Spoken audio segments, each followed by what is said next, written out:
He was just stepping out of the glass doors of the Toronto Eaton Centre, his hands full of shopping bags and his heart as empty as the winter sky. The cold bit into his cheeks, but it wasn't what made him stop in his tracks. It was the figure curled on the sidewalk, just to the right of the entrance, holding a torn cardboard sign and shivering in silence. She was covered in a faded hoodie, face half hidden, but he knew her, even before she looked up, even before her teary, startled eyes met his. It was her, the girl who had left him 3 years ago without a word, no note, no message, no closure, just vanished like a ghost that once knew how to love. His heart punched against his ribs.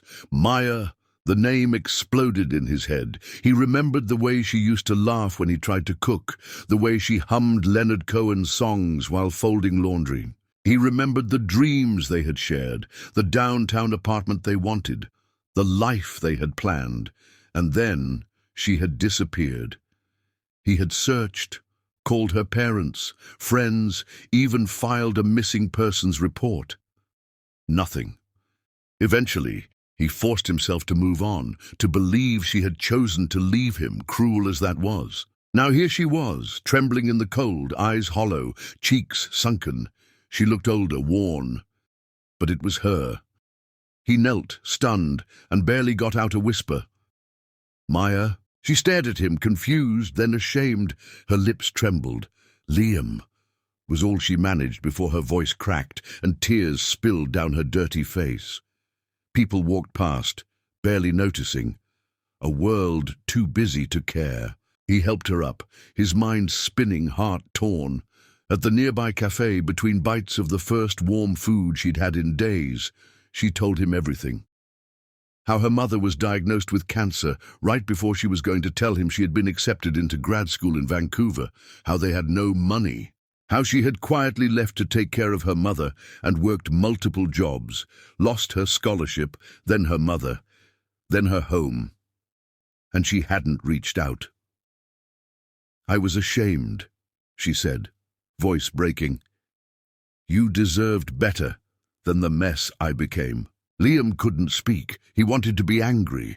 He had every right to be, but what he felt was something else, a pain so raw it softened everything. He saw now not a girl who left, but a girl who fought a war in silence and lost. Over the next few weeks, Liam helped Maya find shelter, then a rehab program for her addiction to sleeping pills, a habit she picked up trying to silence the grief. He didn't do it because he owed her anything. He did it because something inside him whispered she was still in there somewhere, the girl who once loved him without fear. Months passed. Maya was slowly healing, working at a bookstore downtown, relearning life, and Liam. He visited her less often. Not because he didn't care, but because life had moved on. He had started seeing someone else, but every time he passed that mall, he looked at the spot where he found her. And a part of him whispered gratitude for the closure, for the truth, for the way time gave them both a second chance, even if it wasn't together. One snowy evening, Liam was invited to a charity gala by a client he barely knew. It was hosted at a mansion in Rosedale, and he almost didn't go. But something nudged him. As he arrived, a woman, elegant but with tear-streaked mascara, stepped down the marble stairs. Their eyes met. She walked toward him, trembling. She looked older than she should have. Grief aged her. But when she whispered, he heard it clearly. "Thank you for not walking past her." It was Maya's aunt. Maya had passed away 2 weeks ago. Liver failure. The doctors said she held on longer than expected. She had written a letter before she died. In it, she left everything she had inherited. Yes, a surprise inheritance from her estranged millionaire father, to charities helping homeless women, and to Liam. Liam refused the money. Instead, he asked it be used to start a shelter, Maya's Place, for women who were once someone's everything before the world forgot them. And that's the story.